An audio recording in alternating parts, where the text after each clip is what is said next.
And welcome out everybody to the 4th episode of ExCog Radio. Today we're gonna be talking about the live letter primarily, but before we do that, we need to go ahead and introduce our hosts. Today, as always, the main host, Angel Lux. That's me. I don't have an opener yet, fuck, I need to work on that. And our other main host, Mr. Kiba. Hello guys, I'm Maoyuki and I'm also the other host for this podcast. We really need to work on our opener. Yeah. And our official guest host, regular guest host, I don't know what to say, Miss Tomoe Fukuwara. Hey everyone, glad to be here again. I hope you all gonna discuss some nice things today, guys, don't you think? Mm-hmm. We did have a very exciting live letter. I missed some of it because I was hosting a BA run because I'm a retard and addicted. But there's still a lot of fun stuff to see and talk about. But first, we had to throw it over to our in-game studio, And Tomoe, where are we today? We are at my FC house, Storm on Zodiac. So yeah, it will be a lovely studio for today. I hope you all have a great time here. Should be fine. It looks awesome, this place. We just forgot one little thing. See if I can actually find your address real quick. So we are on plot 1 in the 16th ward of Shirogane, currently on Zodiac, if anyone wants to come and join us and hang out. Yes, yes. But Tomoe, I think you should start the house tour because we have a lot of stuff to talk to today and we have a lovely house to show off to real quick. It's really so lovely. Welcome to our upstairs area. This will be our dinner table. This will be the place where we're gonna do the podcast for today. So I hope you're all looking forward to it. I think it looks really beautiful. Everything is taken. You could put some real I can see you put some real effort into decorating. There's how many different food items on this table? Let's see, there are 7 different food items. We have an extra chair that can be put up in the end in case of we get some special guest. So it's always prepared. We have a little nice book, a reading area to relax. We can paint. Nice sitting at the fireplace, and of course the cute little fox with some wine on the nice furry rock to have some nice romantic time in case of. Oh, that's actually a pretty cute thing you did with the fox there. Put it there in the basket. Yeah, it's so cute. I love those foxes. They're one of the best items in the whole game. And then we have a little upstairs area if you want some more private romantic. It's really lovely here. It's a nice cheesecake and such. All taken care of. So these lofts are not easy to make either. Did you make this? I make this, yes. And with my vice leader. So yeah. Gotta take some long time, no? Yeah, we tried some things out, and yeah, you can only place basically tabletop items. It's really weird. You can't even place a futon on there, but you can place a fisting on there. Doesn't make any sense, but yeah. Yeah, that is actually legit weird. So, if I were to do that loft, I would have put up some really fancy mood lighting up there, but what you're saying basically that you can probably tabletop, do that. Yeah, there might be some small details that we gonna add to there still later, but yeah. They're experimenting what we gonna exactly want to do with it. So, and then we come to the ground floor. It's really beautiful. We have a little guest book on the left with some nice flowers, a nice I think a nice NPC entrance with everything you need. I think it is perfect. Lovely fisting. All the things you need for an FC basically are in the same room, so we might try to make it nice and comfortable for everyone. Function and looks beautiful. That's what we try to. Yeah. I would really say it strikes me as, I don't know, really, it's really, what's the word? I can't put my finger on it. Damn, English is not my first language, but yeah, it looks really homey, cozy, and still functional as hell. But still, it has a really nice aesthetic and still functional. I think that's what I'm looking for. Yeah, that's the good thing about this, and it makes it really, that's what we try to strive for, to make a nice clean entrance So you can see that is there, and we make everything clear. Even like the little touches, like a lamp here on the stairs. It's like a practical thing Oh yeah. too. And you have a little That really helps with downstairs the area lighting there. with a little bar and stage. Cool. Like nice flow of everything. So I think that makes it look good.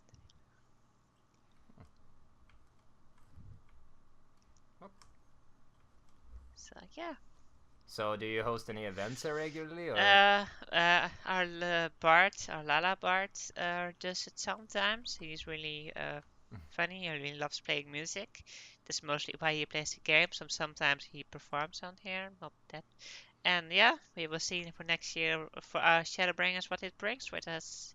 The stage, so we will see. And then we have a little. I don't know if you've. Oh, go ahead. Sorry. No, I was about to ask with the stage and stuff. I don't know if you heard about that team that's putting on like theater things. I don't know what the group is called, but they did a version of "I Wanna Be Your Canary" from Final Fantasy IX. Yeah, I heard about it. It's on YouTube. Yeah, it is on YouTube. It's like really impressive what they managed to do with just in-game emotes, fireworks, and furniture. It's crazy. And then we have a little relaxing area, so you can nice and sit here, relax. And we have Mr. Kiba, I just need to ask Mr. Kiba one thing. Are those shoes by choice, or did you fuck up your glam?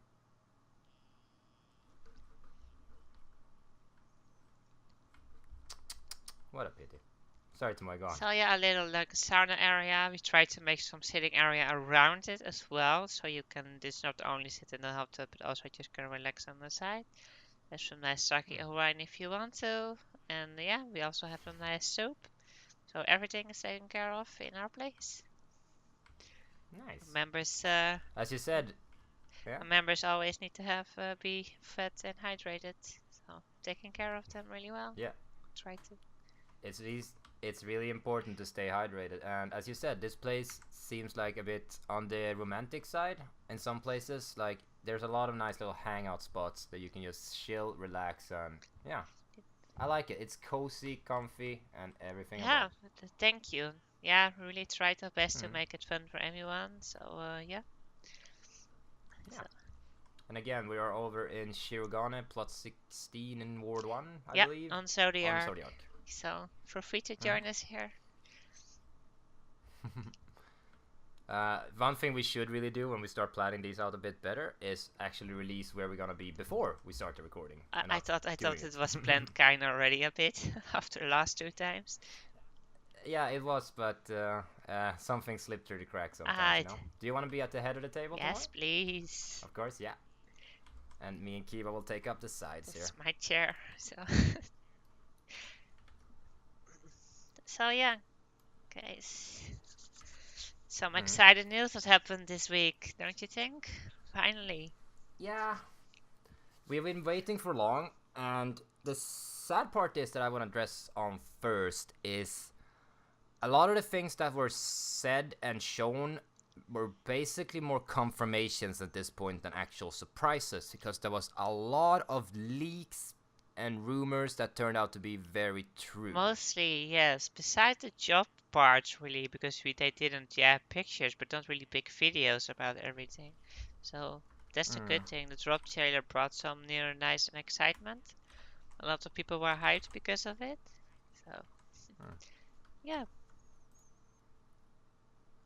But yeah, like, I do believe Square Enix has a small issue, more than other companies at this point, with leakage, because we knew everything that was gonna happen basically this before ShadowBringers, before the live letters, much before even some of the fan fests. Yep.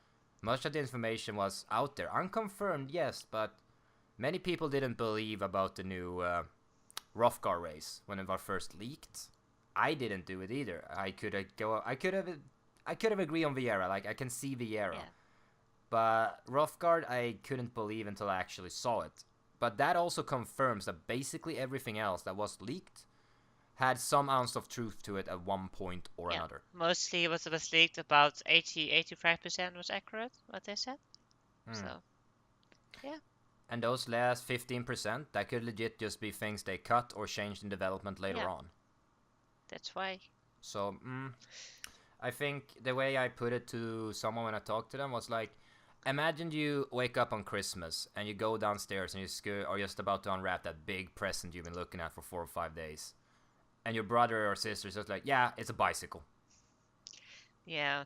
It's the bicycle you wanted. Like, oh, thanks. Now I know. Thanks for ruining the surprise. Like, the thing is still gonna be there. I'm still gonna be excited and glad for the thing, the object expansion.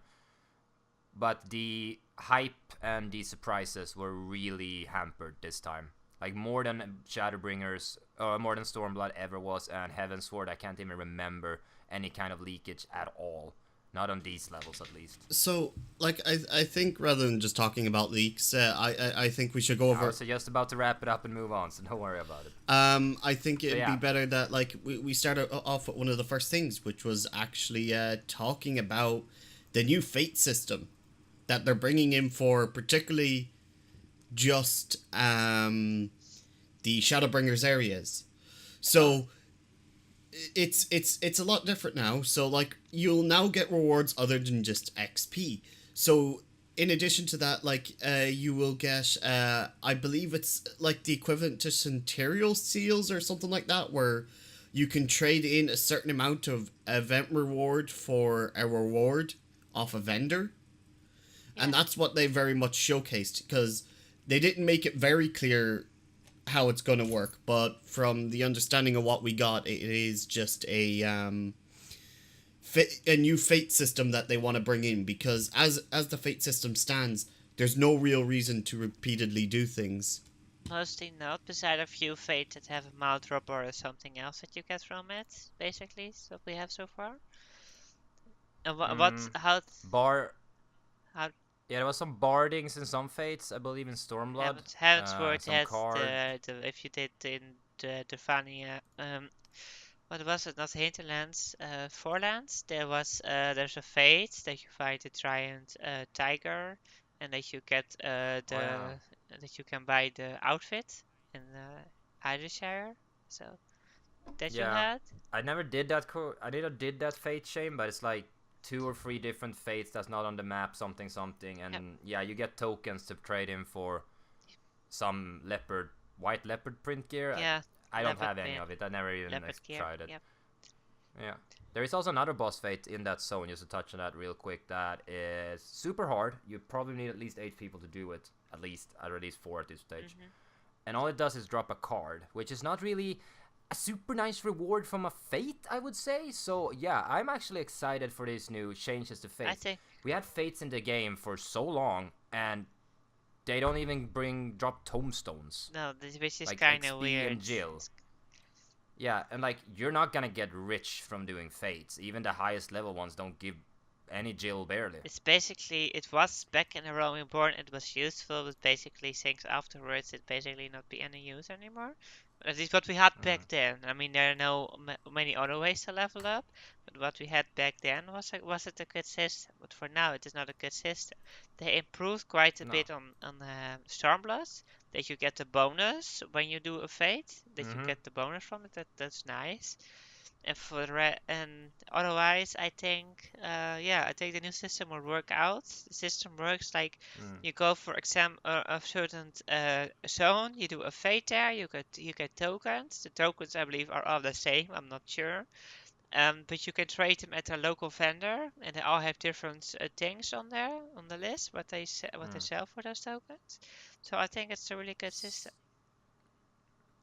So, what I think they did in Stormblood with the fate changes, yes, they introduced the XP boost, and they introduced those rare Forlong Maiden thingies that can pop up. If you kill them, you get an XP bonus for the next fate.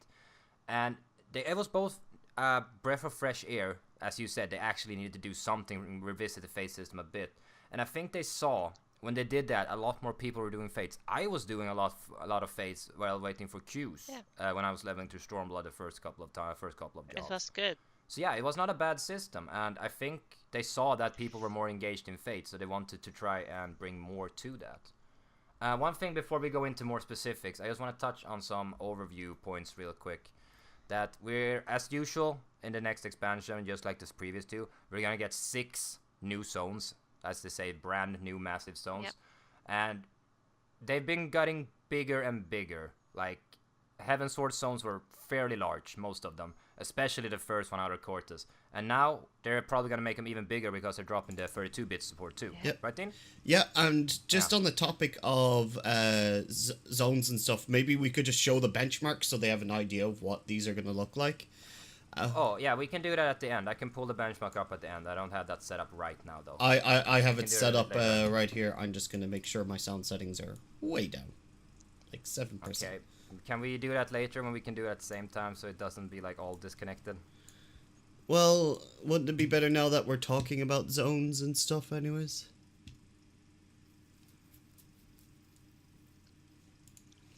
Yeah, so like the zones are meant to look really nice. There's a new city that the Crystarium, is it? Is that how you pronounce it? Crystarium?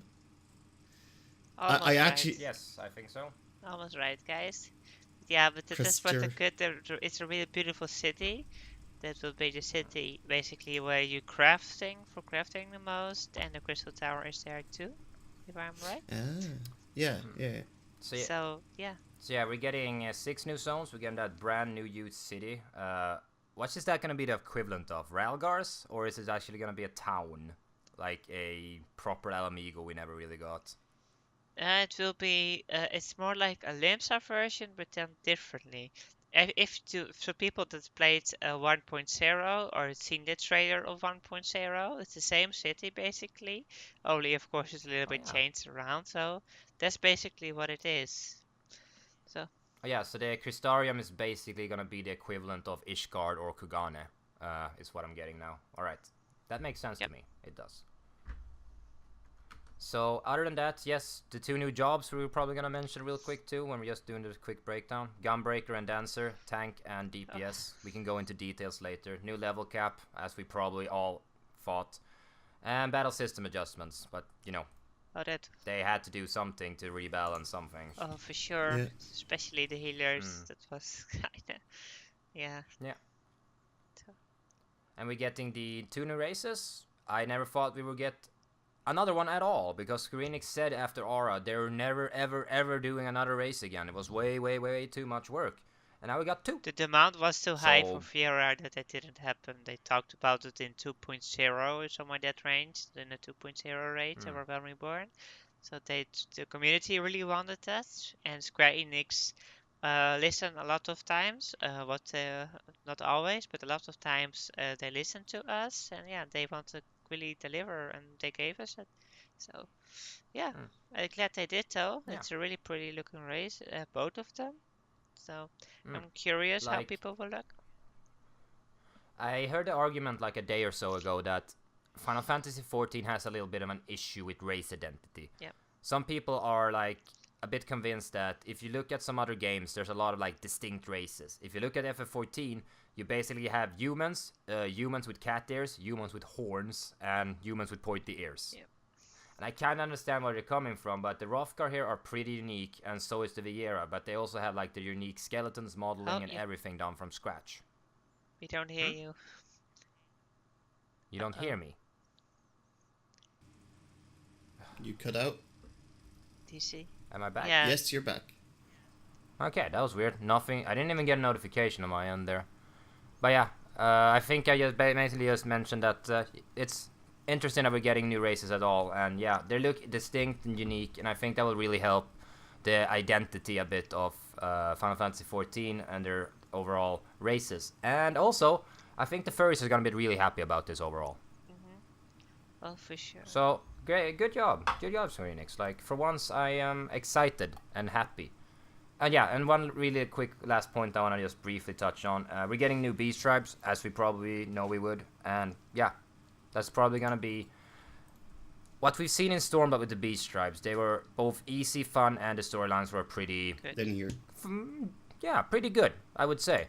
So maybe not make them easier, but maybe flesh them out a little bit more and add some more flavor. And I think they're in a really good spot actually. Both the crafting and battle ones in Stormblood was really good, in my opinion. I agreed on that. I love the changes between every beast tribe. It felt really different. I think they've done the best job so far with the beast tribe in Stormblood over the years. I mean, the Mughals were fun in Heavensward, which I find it the most funny beast tribe in all Heavensward. But if you look at what we have now, I think it is really fun. Every beast tribe had such a unique flavor to them. And the Realm Borderland felt quite equally, if it makes sense. They were different, but yeah, quite equally. This had more separation, more story, more lore to it, what it felt like. Yeah. The 2.0 beast tribes were very similar. Like, the battle ones were basically the same thing in different zones with different beasts, so to say. And then we come to the conundrum that was the Ixali quest, and we are blessed today with the Namazus. Holy crap. Go back and try to level up to Ixalis today. It's a real freaking pain. Yep. They did a great job on the Mughals too. The system worked perfectly fine too. They gave you them. Yeah. You go to this location, you get materia, you need to craft it. Okay, you need it delivered to another location. But that's fine, you know? It was really good. Yeah. Yeah, I think the Mughals, they found a good, like, balance. There were still some things that were a bit iffy, like fly through half the zone, talk to one Mughal, fly to the other half of the zone, talk to one dude, get some components, craft some stuff, and fly back to the other end of the zone, all in one quest. Yeah. Like, it's a lot of busy work, you know, just running around, but yeah, they're getting better at it. They know what we want, and they understand that we want less and less padding, so to say, around our quest and less faffing around. So yeah. I think we can. Yeah. No, go ahead, Angel. No, I want to say something. Go on. So, Dean, what do you think about the beast tribe so far? What we had? I thought they were honestly way too easy around this expansion, personally. Like, they were so easy, like, you didn't even need a rotation to do it. And I think that was kind of, to me, a little underestimating for crafters. Like, people can do better than that, you know? In my opinion. But not everyone uses macros for crafting and all that stuff, so some people I don't use macros for crafting. It's not about using a macro, I mean, it's just, it was way too easy. They could have made it harder. And I mean, harder to the point where everyone can do it, but not so easy that basically you can do it falling asleep. Because that's what it felt like. I think they made it intentionally easy because people were leveling up mostly through it, and I don't think people wanted to switch out gear and have that being an issue a lot of the time. I don't know. I think that was it. That was the main reason why they did it. They tried to give it mostly for leveling. And if you want to have a serious crafting challenge, yes, the next expansion with Isgard and everything, I hope they make it a lot challenging for some for crafters and gatherers. So you have some nice challenges. So I think they will do a lot better with if you want a challenge for that next expansion with Isgard. So we will see. I just have to say real quick about that Ishgard project. We basically have no new news or confirmation or anything on it. I am so scared. Like, Square Enix, please, don't fuck this up. This is housing. Don't make it so, like, it will be a server effort where we have to, like, turn in, like, collectibles or something to an invisible barrier, and then all of a sudden one ward or something just opens up at 2 a.m. No. Like, imagine something that... there are, like, how many wards are there now? 12? 18? 13. I don't remember. Yeah, 18. 16? 18. I don't even Okay, know. so imagine if...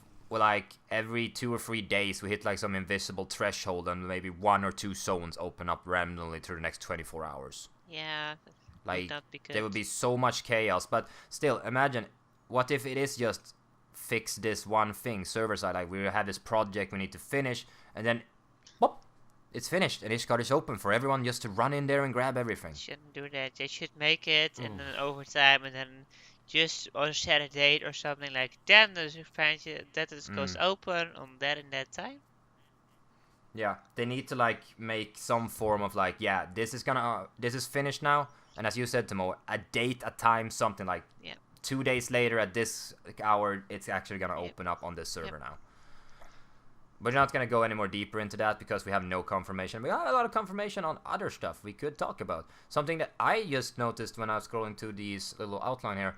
Side quests are gonna be region synced, or the regions are gonna be synced, so to say. So you can go and do a side quest and that's just gonna give you XP equivalent to your level, if I understand it correctly. Yeah. More, and this gonna scale, which is really good, because why would you ever pick up, for example, today a level 61 quest when you're level 68, 69? Even if you haven't done it the first time through, or the second job you leveled up to Stormblood, why would you pick up a quest that's 9 levels lower? It's not going to give you anything. But now there is incentive to do that. And me, as a person that hates having quest markers on my map, that is going to give me even more incentive to actually do them and get something out of them, and not just finish them off my list, so to say. Yeah, I agree on that. I think it's a good system. And also that the other thing, that you need to follow a role side quest, the storyline. You need to do at least one of the few there are to finish the main story, to continue with the main story. So I think it's a good system too, that they did it that way. I'm just wondering one thing about these region synced quests. Are they still just gonna be one shots? Can we repeat them? Not one shot, probably. Maybe later they will, but we don't. And not everything 100% is set yet, because there's always extra stuff coming. We still have a month, so. Oh yeah, so the role quest you're speaking about is basically the new tutorial system. The new, what's that place called? Hall of the Novice. Hall of the Novice. It's not like that. Have you guys done that? Yeah, I have. I have actually done that. I have done that too, It's a pain. just to see what it is, so I can help people out with it and how it a bit works, and that it is a good system. For people that start with at the low level, at level 15, I think it's a good thing. And yeah, but I know it's kind of work differently. They kind of tell a story about how things in the first developed around a certain role and certain people. That's basically what it is about. It also continues with the main story and lore. It's basically a filling in for the job quest. Basically, you get only, I believe, a job quest. Maybe we get a 70 job quest, the first one, and then we get a job quest at level 80, and that's it. Nothing more. That's all we get. So, yeah, that's it. For the jobs. So no job quest, guys, besides level 81. And that's a good thing, because I don't know how many times I played through this game and I asked someone, can you please use this ability in a dungeon or a trial or something? And they're like, I don't have it. Where do I get that? I don't do it. Please do your job quests. It's not that Please. hard. And if you reach level 80, first of all, you get a gear set. So that's a plus thing. Second of all, you'll probably learn a skill through it as well, your final skill. I don't know if they do it that way this year time, but they for sure you get a chest for your relic gear for that expansion. So this will be interesting, and that's why it's probably bound by a quest as well, because you need to get gear. That's what I think personally. But yeah, I do think there is one little flaw with this. This has to be really, really communicated in-game somehow. Yeah. Because we all know that a lot of people that play this game are not really clued into the news cycle and all that stuff. So they really need to emphasize in-game at some point that, yes, you need to do one of these 4 to progress at some point. Otherwise, people are going to be like... I mean, I wouldn't really be that happy being forced to a tutorial when I played this game for almost 12,000 hours. Nah, I don't think I need one, myself at least. I don't think they do it that way. They probably kinda... mostly what they did, if you need to do something special, they give a whole thingy what you need to do, a list of things or where you need to go. Mostly they do that, so I think that they will do it for this time as well. That's also said what in a live letter. They said that you need to do it at some point, and they probably make it clear, so you don't have to worry about it, where you need to do one of the storylines. So, yeah. Curious about how they exactly do it, but that's the way I think they do it, because mostly they explain things really well if you need to do a certain thing. So I just dread that it's gonna be like this super duper slog that will take you an hour and a half because you need to sit there and listen to these NPC dialogues that never end. Just like the Hall of the Novices right now for DPS. yeah, I think Like you need to go through 9 or 10 really slow segments that basically don't tell you that much in the end of how to play the game. but it will be different this time. I believe they said there will be way more lore about it, way more story than the Notification Hall is. So I think it's a good thing. It tells a bit about the first and everything as well. So, you learn a lot through it. What I have think so seen so far and what they said is think it will be a good, nice side quest storylines. So we will see. I guess that's the only thing we can say so far. We will see. We're just trying out in a month, and we will see how it goes. Then we can judge about it. And there's also apparently gonna be stories in the Crystarium for gatherers and crafters, which is probably basically just gonna be like the turn-in quests are right now, custom deliveries. Almost the same. They wanted to do a bit different. That's what I understood from it, but it will mostly almost be the same. Yeah. So curious. Yeah. And if you can do those, if those turn-ins are like XP value, you can probably level up a crafter on the side while you're waiting for queues just during your first level up, or your first class level up, your first run through on ShadowBringers. Yeah. That'd probably be What nice. do you think about it all, Dean? Well, honestly, I don't really care much for story quests, or side story quests, that being. So I'm kind of glad that they're like moving away from it personally. Yeah. In my opinion, I feel like it's nicer for someone who's not interested in the side lore, I'm not really interested in these little things about each and every class. Sure, I pay attention to one story, but why should I have to pay attention to the story just to get an ability so I have to use it? Yeah, that's understandable. It was the same for me when I leveled up some of my jobs. Like Scholar, I followed the story for a while and I was like, I can't be bothered. I want to get this class to max level and actually play it. Yeah. Like, I started skipping cutscenes after that. The same with Dark Knight. I came back at the end because the storyline was pretty good, but I still just wanted to get that class to max. I didn't really have the time to invest myself in all that extra lore when it doesn't really matter that much in the end. It's more flavor when it comes to class quests, at least what I would say. I didn't mind the system. I think it was story. It always took time. Okay, I have now time to do the job quest. I do the job quest and just, do it.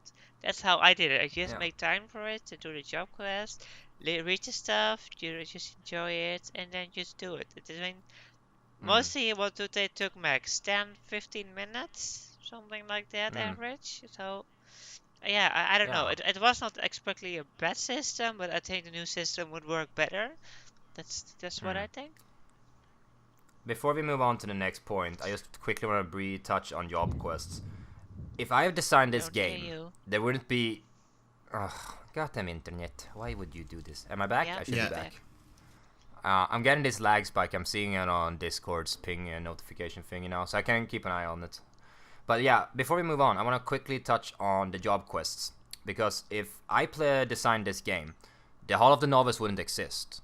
All that stuff would be woven into the job quests, with story or without, but you could have used the job quest to actually teach people how to use their skills. Maybe not like a full endgame Savage rotation, but at least give them the hints and the direction to actually use their kit as it is somewhat intended? Question mark? Maybe yes and maybe no, because I think, of course, it's experience, your community, so you should do it together, you learn from each other.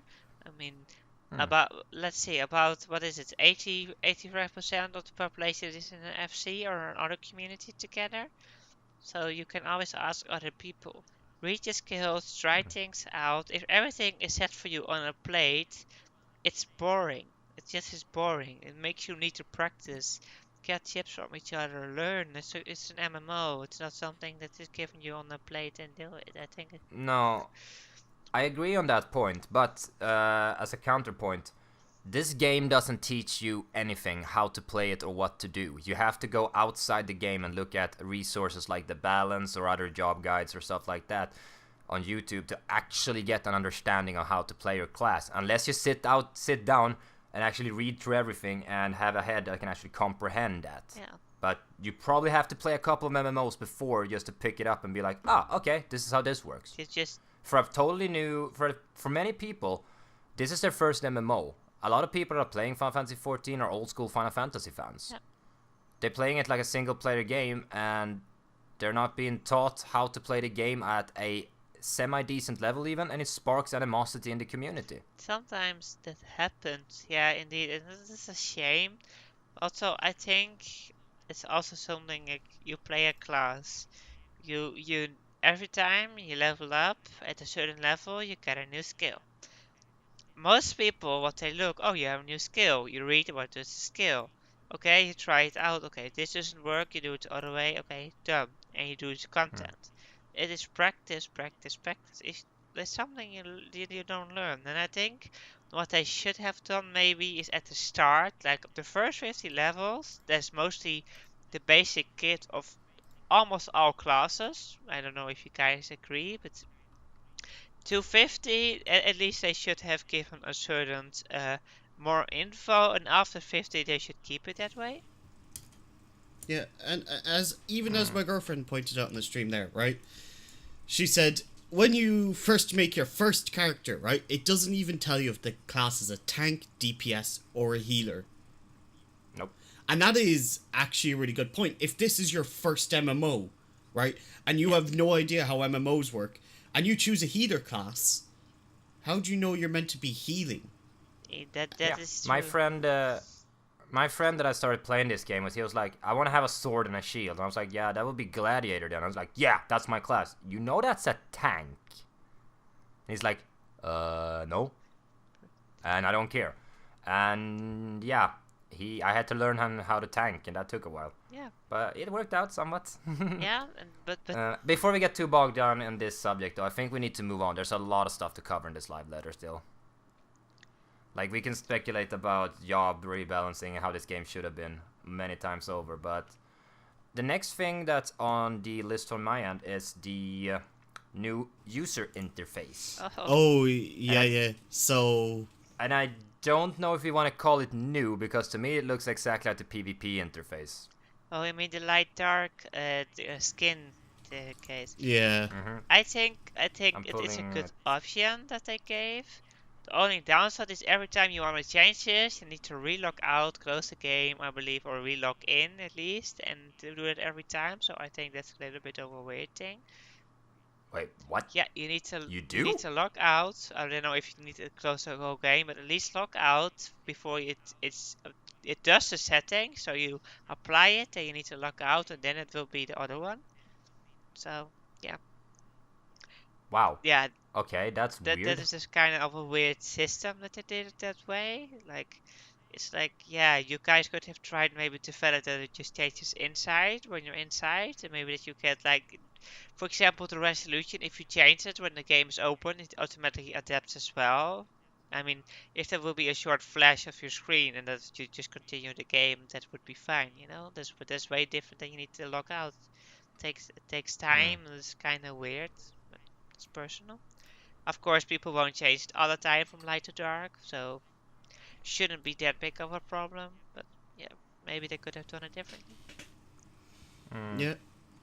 And also, it would have been nice if you could overall fully customize it rather than doing a Discord YouTube thing where they're just like, you have a choice between light and dark, and that's it. Yeah. Why can't I choose a color I prefer? Be it blue, yellow, green, orange, it doesn't matter. Why can't I just choose a color? Yeah. Yeah. Just give a small set, for example, 10 colors. You pick between those colors, and that's it. Like, hell, they could easily do it. They have the preset hair colors, and they could just literally paste it onto it. It would be a lot nicer just for those who have, like, a hard time reading. So, like, there's different types of dyslexia where some people find it hard to read on white on black and black on white, but they find it easy to read on yellow paper, for example, or green. Maybe that's something they will do in the future. I think it's nice that they try something at least, you know? True. It's better than nothing. So, yeah. That it is. Like, at least one of my pet peeves in this game has always been the UI team has not been pulling their weight ever, in my opinion, and at least now they're doing something. So that's good. Yep. Speaking of user interface, they will also gonna... Or Dean, do you have another point before we move on? I was actually going to just move on to the crossworld link shells. Yeah, me too. See? Great mind think alike. Yeah. So yeah, What are we gonna do? What's gonna happen with those then? So the Crossworld link shells will be expanding to 8 new channels. So you will now have 8 channels for your Crossworld link shells. This is actually great because, as many people know, you can't fit many people in a Crossworld link shell, and sometimes you want to be part of a few. Like, I wanted to run my own one, which was going to be for all my, live stream stuff, and then the other one was for the Citadel of Light, like where we do all our BA stuff, and I would like to have both. Now, unfortunately, I decided my one was pointless, so I joined the Citadel of Light one. So it's great that they're adding it in, as there is definitely, because of the Crossworld system, where you can now visit other worlds, this is going to be especially great, I would say, for role players who want to have a Crossworld link shell to communicate to where they're going to go and stuff like that. I agreed on that. I think it's a good option. What I need to do though is then make a better shortcut for every cross link shell. For example, the normal link shell is like, what is it, L1, and then you can type something. Am I not? Yeah, I think it is. Yeah, so that you, for example, make CL and then a number, and that you can use it that way instead of typing only the logo. I hope they do it that way. So you have an easy shortcut to do the link shell, because every link shell has like different letters. So if you need to know them of all of them, it will be quite annoying.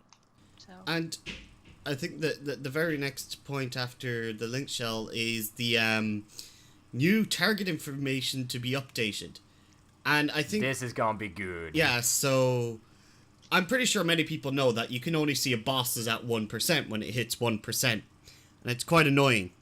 It's quite a bit. It's like 1.9 it starts, and basically you have like 1.9% left to go. So it's like a really big number.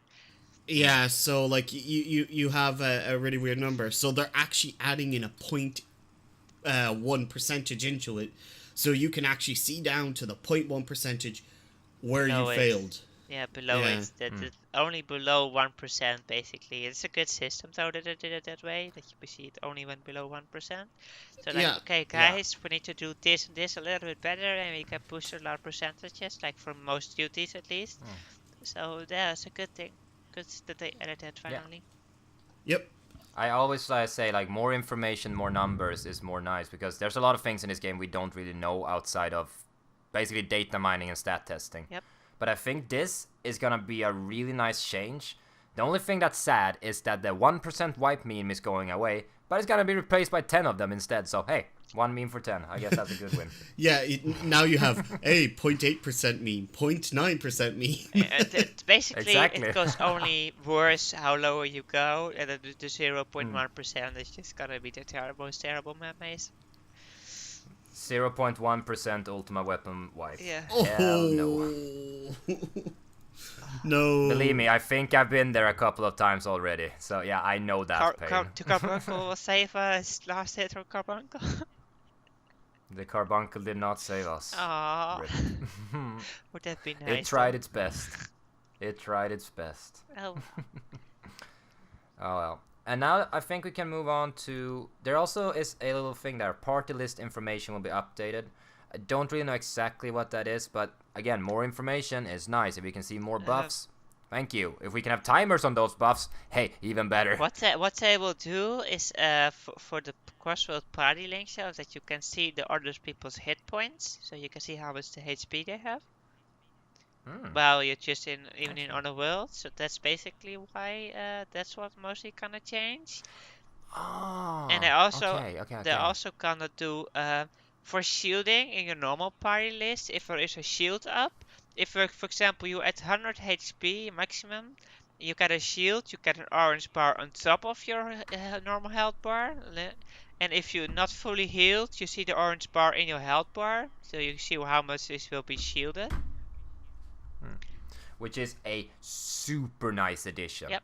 So you can honestly. So you can see how much the shield is still is, how much it is, and then you can adjust to it and use shielding even better in some cases. So. Yeah. My main healer is Scholar, and it is really frustrating to not know how strong a shield is, how much there is left on a shield. Do I need to just spam Adlos at this point? And that's the thing. we don't really know. It's all adaptive play, but now we can see and adapt and learn and actually, get a feel for how much shield is left and when we need to refresh it better. So I think for shield healers, this is gonna be such a quality of life upgrade you don't even know. Yeah, it will be nice because even though personally, when I do a lot of shield healing, considering I play Astro and Nocturnal Sect, you have to just know what type of damage the mobs are dealing, and then you time it in your head. You know when that damage is going to overroll. But for a lot of people, and I have to say I'm more pointing out new players here, they don't know, and sometimes this is what leads to deaths, or they don't know what they're doing, they overheal, they don't have time to do things, and it's a little bit unfair, actually. That is why... Sure, over time, like, even with this new system, right, I probably won't pay attention to it. I'll probably just do it my old way because I'm used to that. You feel it. But you just know. At some point you know, okay, they've been hit, you took damage or no damage, but you have been hit. Some shields are removed, some don't, or so all of them still there, but they are hit, so you need to refresh them. That's how it works, basically. But even for new fights, like, it'll still be handy for me where I'm like, oh, rather than learning it and watching the timing when it falls off, it's like, oh, now I can actually see what's happening here, and this breaks it down a lot more. So for not only experienced players, but old players, or new players, it's really, really handy because you're just going to learn either way. So personally, I think it's a good system. Yeah, I agree. Yeah. Like, overall, that's probably what you're gonna hear from both us and the community at large about this live letter and ShadowBringers. We are happy with the changes. We're excited about the changes. A lot of things that was gonna happen in Stormblood, people praised, but I, for one, am looking back at Stormblood and am pretty fucking disappointed, to be honest. But that's a discussion for, like, 5 episodes from now when we're gonna do the wrap-up. What I think, what we have so far on information, everything about ShadowBringers, everything is good beside the Fat Miko tape. Yeah, we could skip those. We could also skip the children version of Mikos and all that stuff. No, that is cute, but Fat Mikotas are just weird. Yeah, they're cute, but that opens up a whole different...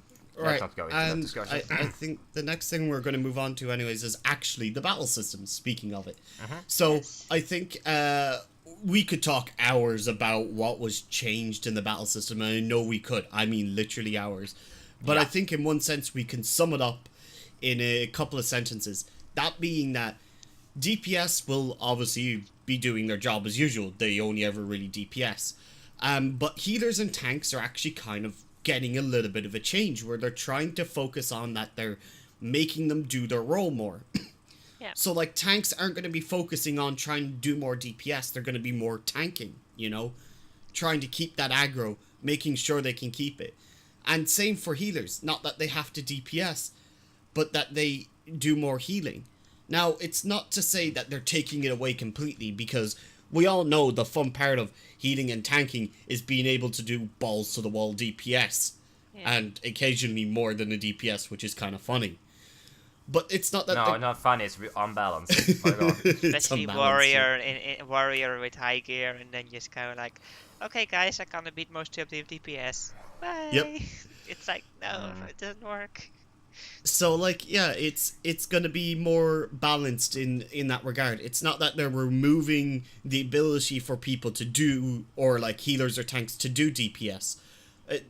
If they'd done that, they would ruin the game. So they clearly know that. So it's just gonna be that they're gonna balance it more, make it more focused on that type of thing. And I must say, as someone who heals as a main, I really, really like the fact that I'm going to be able to actually just heal and focus on healing, rather than worrying about my DPS. I think that they should intensify the healing a little bit to make it more of a focus, while still be able to defend themselves or help with ads, or for example quest battles, that they can do their stuff still to defend themselves and to help everything out. And I think that is still needed. That's why they keep the damage actions.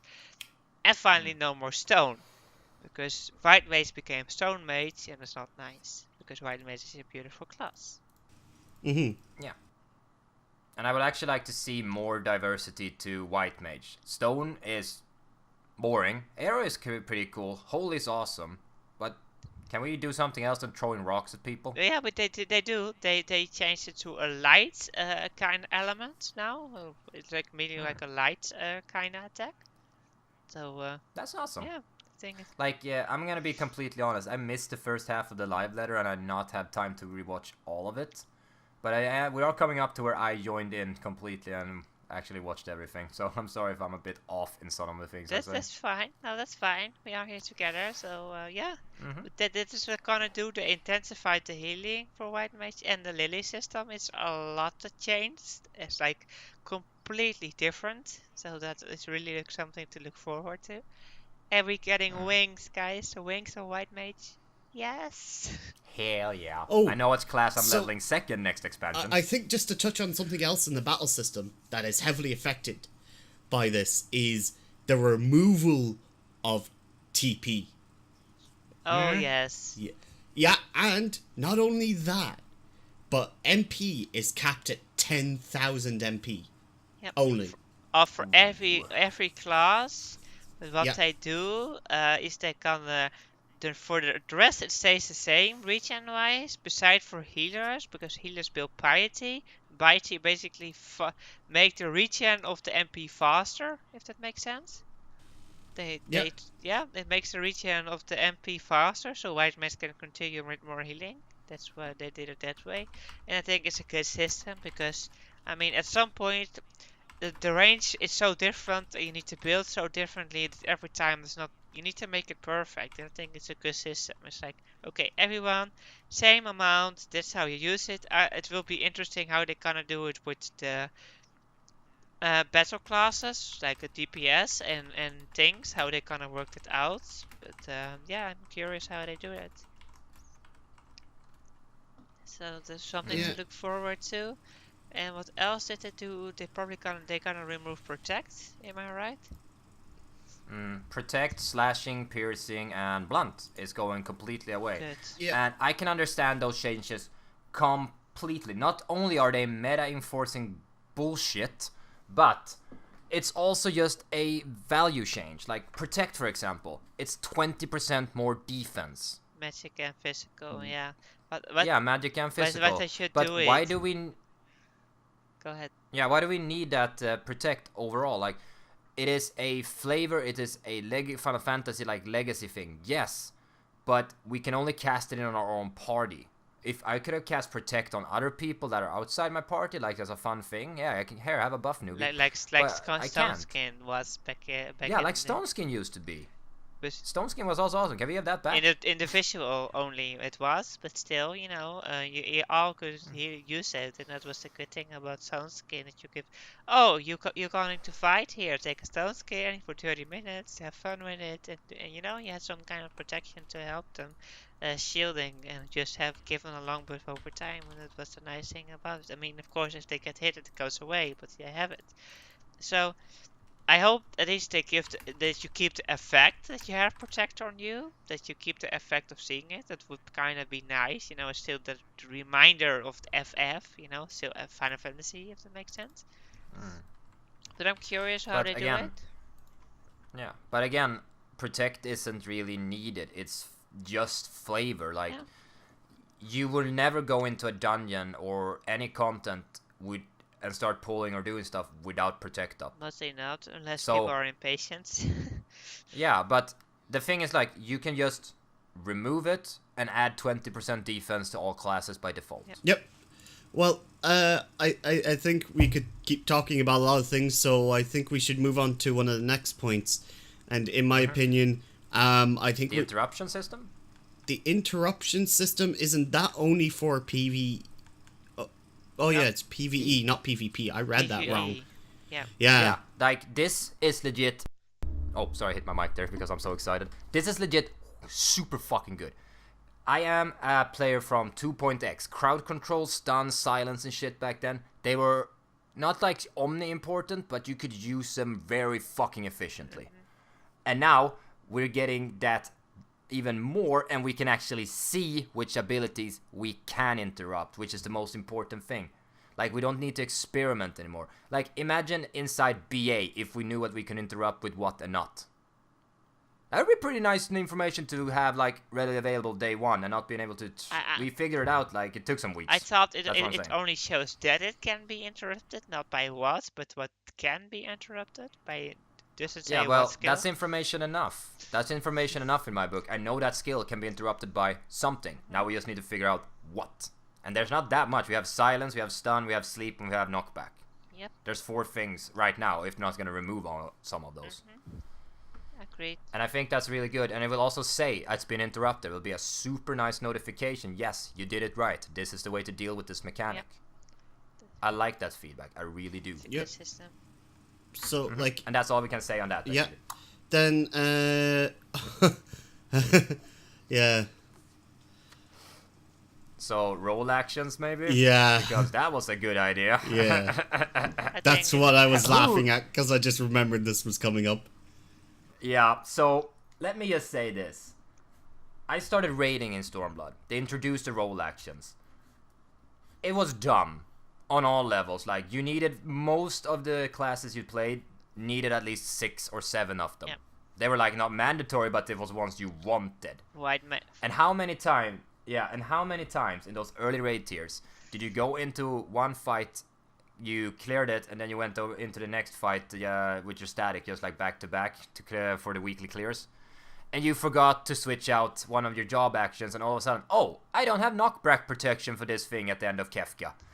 Oops, sorry, can we reset? Oh yeah, we're all going to reset because we're gonna wipe because you forgot your arm slave. But you can do it inside. It was the only good thing that at least you could do that when you were inside. At least not while fighting, but you know. But yeah, and I can yeah, go on to my phone. What especially stupid was for healers, because healers basically use 9 of all 10. Later was 10 actions, and at the start it was like 5 actions, and it was like. Basically, you need all 9 actions that they had. It's like, why do we only get 5? And later it's like, we need so many of those skills because they're really useful. So basically, you need to force us to make decision to remove some. It was, for healers especially, it was stupid. Yeah, like, because with healers, you needed Swift Cast, you needed Lucid Dreaming, you needed Protect. Yeah, and then you needed Knockback, Sure Cast mostly. Yeah, you need, and at times, like if you had a bad tank, you kind of needed Legress. Yeah. Yeah. Because the only thing you didn't need was break. Oh yeah. Yeah. And you don't really need Cleric Stance, but I use it a lot. Yeah. I still say can we get the old Cleric Stance back because that was fun. Oh, no. And Asuna. Yeah. But yeah, as Tsumoy mentioned, yes, you started with 5.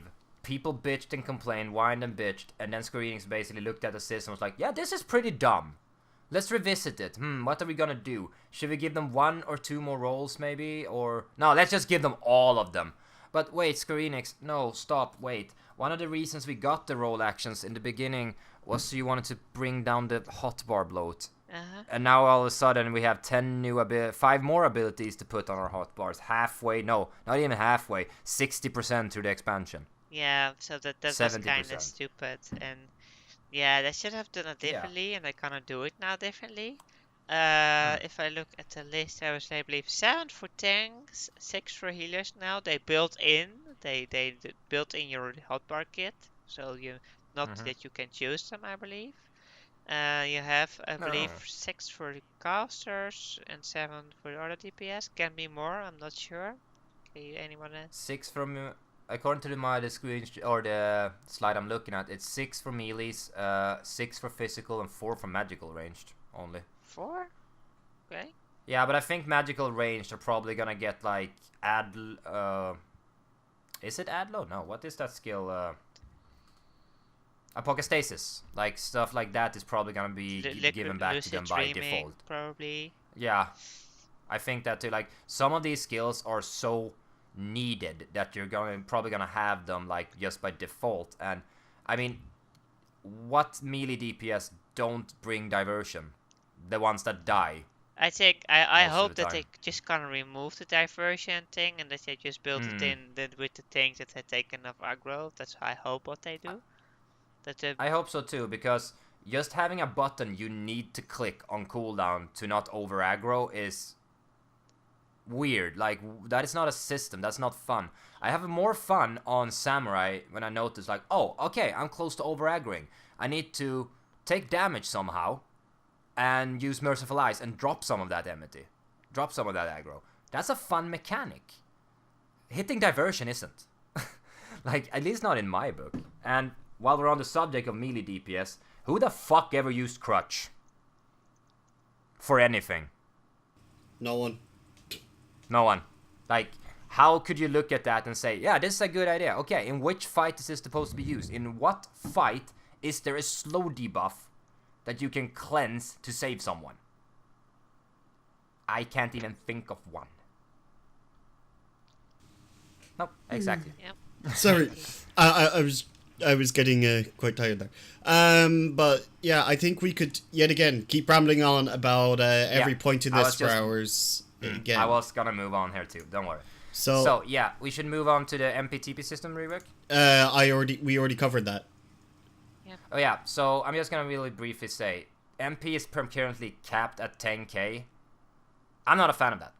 I like to not have round numbers like that, because when you have a round number like that, probably all the skills are also gonna be in very round numbers, and it's gonna be super fucking easy to calculate the most efficient thing to do at all times. Because if you only have 10k MP at the start of the expansion and at the end, we probably will have like set rotations and stuff like that within a week, or not like optimal set rotations until they, you know, actually tweak something.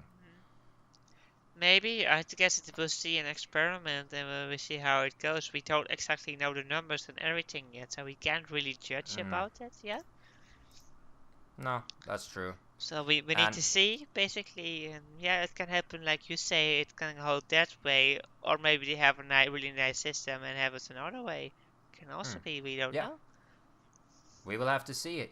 But I do want to say one last thing about that. I'm glad they decided to keep mana and not call it something else. No. That we actually have health and mana like we always did, like all the way back to Final Fantasy 2, because Final Fantasy 1 didn't have MP. No.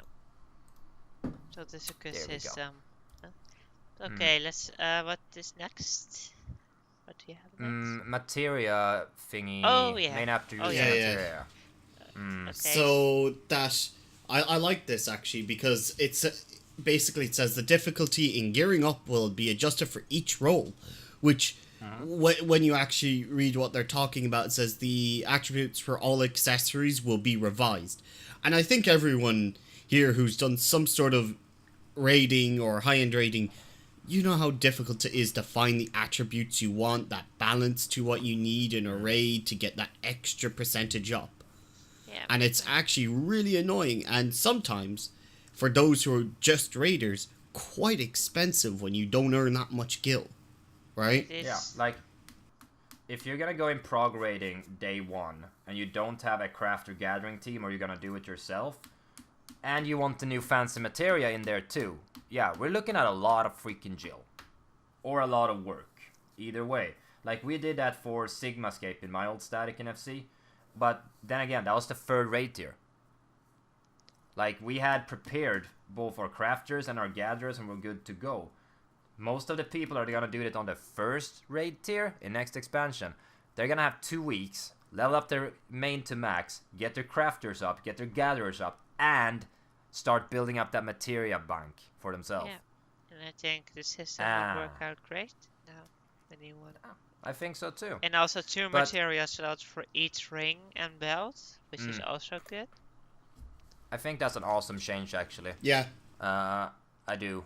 But one thing that I think this is a complete reaction to is, I don't know if you guys know about this, but the first rating tier, this expansion, tanks didn't use current gear on their accessories. They went back to the Alexandrian stuff and melded that differently, because you can get strength from those. And yeah, it wasn't that much strength in comparison to what you would get from the vitality on the new accessories, but if you calculated the numbers, it was still a DPS increase.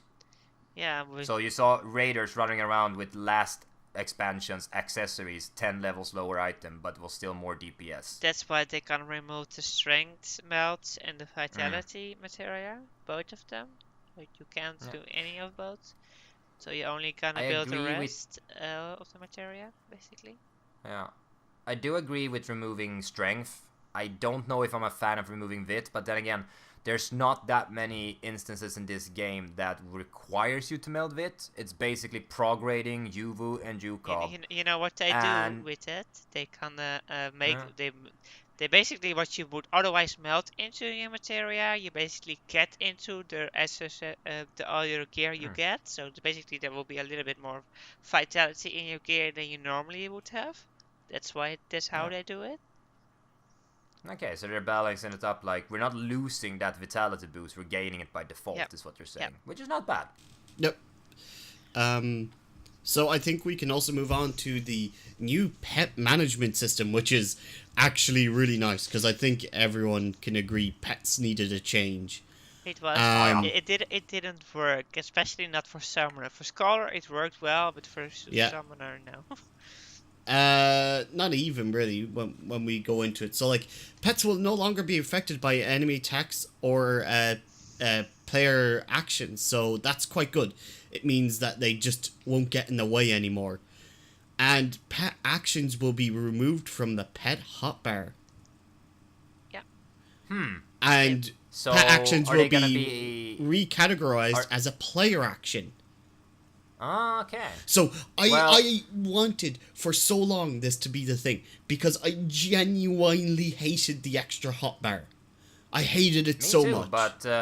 Me too, but you can drag those things to your main hotbar and just throw it off the screen if you wanted to. You could, but I think they're going to now make pets a bit more interactive with the rotation, is what I'm trying to get in here with. Yeah, it's gonna be baked into your already base kit, so you won't have to like go out of your way to hit things. Yeah, and I think this is definitely in the right step for making pet-based classes so much funner, and in my opinion, I will probably actually level one of them as my next DPS class. Nice, so Summoner it will be for you.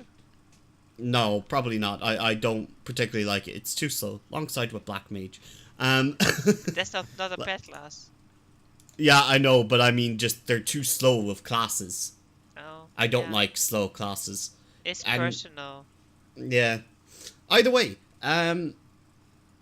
and action pets will be designed to function as... I did...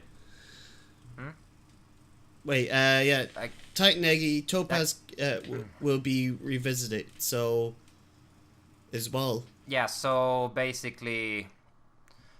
none of us are summoner mains, but I think what's gonna happen is all the pet skills are just gonna be combined, as you said, into one ability that we click, and corresponding to that Eggy or someone that's out, it's just gonna basically do that basic attack or the nice attack or whatever it is. I don't really... Again, I leveled my summoner. I didn't. I lie. I leveled my scholar. I tried to play summoner. I discovered I don't have the galactic brain that's necessary to even understand this clack properly. What they gonna do is they put your ultimate action basically into one action key. That's what they do. So they all have a special attack. For summoner it only counts. And they have a special attack at the end, all three Eggies, and you can use it only So that will all be put in one button. Yeah, that's what they do. And I think what's going to be great, and I think Lux can agree with this, there are no longer please put your pets on away or obey anymore, because oh my god, is that annoying? Even when you're in a dungeon and a summoner's pet pulls something and you're playing as a tank, it's really irritating. They automatically all on obey, basically. They're not in guards or anymore. So I hope they finally make that a carbuncle. If you glamour the car later to a carbuncle, that they basically don't make them in action all the time, but they also just like go stage and relax a little bit. Instead they always like they want to fight or you want to chase something or something. That I hope they change that too. You know? Yeah. That's and again, like, I think this is gonna be a good change for summoners. Like, really? For summoners and scholars, both will be good changes in both different ways. Yeah. And Well, I know we could talk about classes as well, but just as a other point is that basically Mechanist will also be getting a pet, so it will be affecting Mechanist and how it works for them too. Well, the turrets were always like kind of pets, but you couldn't control them. You just put them down and they did their thing. I believe Sorta? what I've seen is that they basically the turret goes away, you get a robot temporarily, and after like Summoner basically have those Bahamas, kind of the same thing. And with the other turret goes away, you get the big one, and afterwards it disappears, and you get the small one back, or you need to summon the small one again. One of the two. Yeah. So. And I think summoners around the world rejoice because you got Phoenix, you get basically your entire class fixed. Yep. And yeah, I hope it's gonna be a lot less Garuda knockbacks and a lot less random pulling going around at least. Yeah, I also find it a shame that basically if you look at it, Ifrit is really strong, Garuda is like nah, and Titan is basically not used unless you do solo content and open mode at low level. Yeah. Alright. And I think that's not a bad thing, but I don't think Summoner are that weak that actually need it. But yes, as Dean is probably hinting at, we should move on to the next slide. Yes, so the additional battle system adjustments. Various changes have been made. So one of them is that chain bonuses will be removed from dungeons in order to standardize XP gain. Yep. That's actually quite nice in one regard. This system just balance it out because the numbers are weird and people try to overpull basically to get the chain going or make a system. Not many people do it, but there are some people that do it that way. Yeah. And the thing with that chain bonus is you won't get it unless you're lower level. Yeah. So most of the time when you're doing that in a dungeon, you're doing it with people that aren't properly geared. How is that gonna end?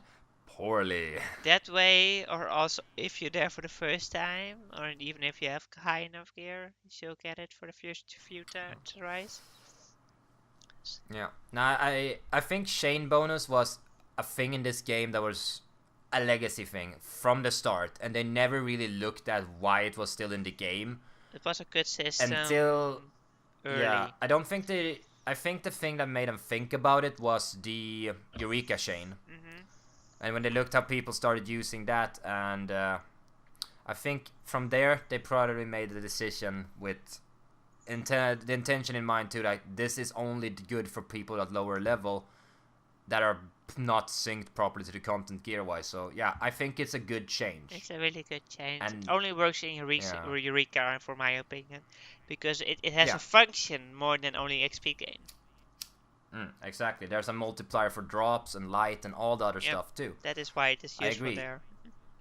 And the one other change that was made, and I'm going to be sad now, that the damage increase has been moved up to 9,999 damage from 9,999 damage to 9,999,999. You know. But there's also a big asterisk there. This is for future damage inflation. I don't think we're gonna see anything close to 10 million damage outside of like ultimate attacks and complete wipe attacks in this expansion. It's never been the case in no other thing besides ultimates that you hit like the 1 million mark or over 1 million. It's just no. And basically what they also said right after that is that they would do it increases for this expansion. But we probably look at the numbers at the end of it for the next expansion. We change all numbers around. So keep that in mind, everyone. For 6.0, that you will get some changes there. Yeah, I hope that there will be probably a stat squeeze at that point, because I think we're already getting up there where the numbers are starting to become somewhat ridiculous. Not as ridiculous as World of Warcraft, though. Still not as ridiculous as World of Warcraft, no, but in classic Final Fantasy, we barely never broke the 10k cap, the 999 cap. Only and tanks, we're getting close. I think. And it was certain games you can get some items and you could break the 999 cap on certain classes and abilities and such. Even a damage cap could be removed in some games from 999 to higher.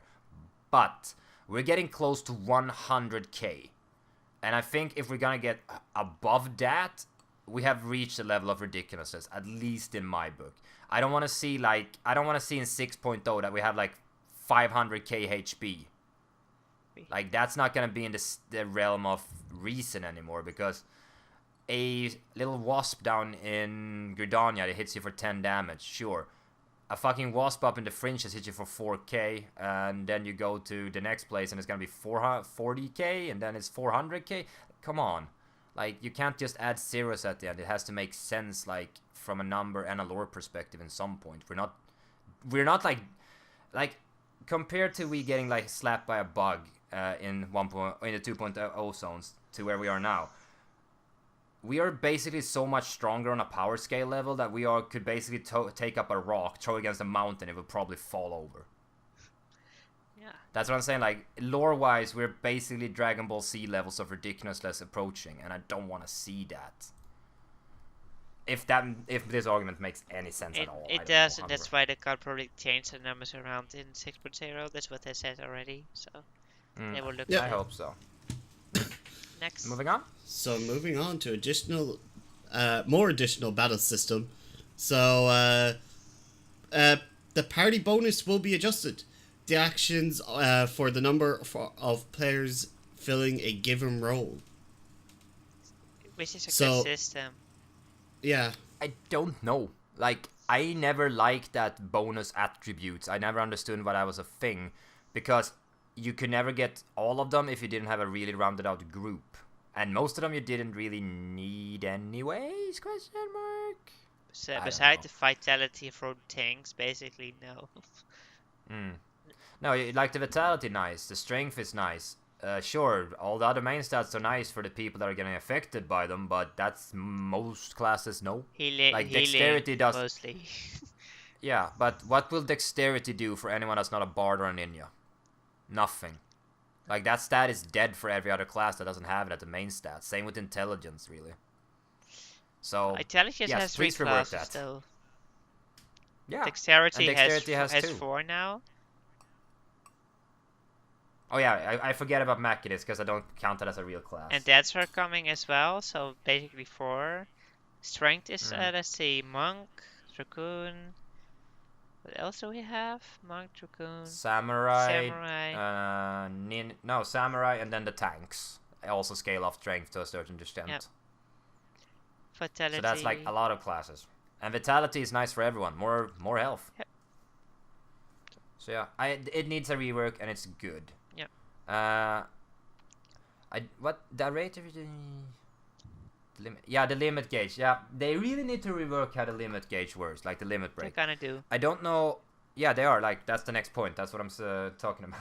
So, I don't know if you guys know, but when you're doing speed killing in this game, you start with the pool with no gear.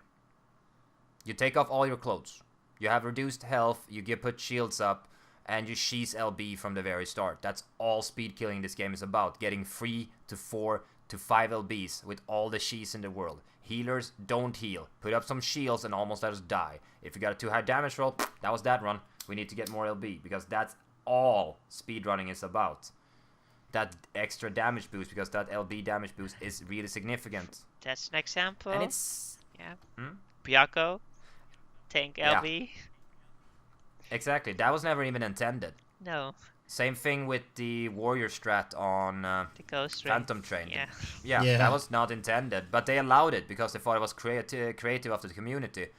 They didn't allow the new ninja rotation this community discovered, though. That they nerfed or patched away, which was weird. But yeah, you know. But yes, please rework how the limit gauge works, and maybe look at some of the animation locks while you're at it, please. They're looking Pretty at please. that. They're really looking at that.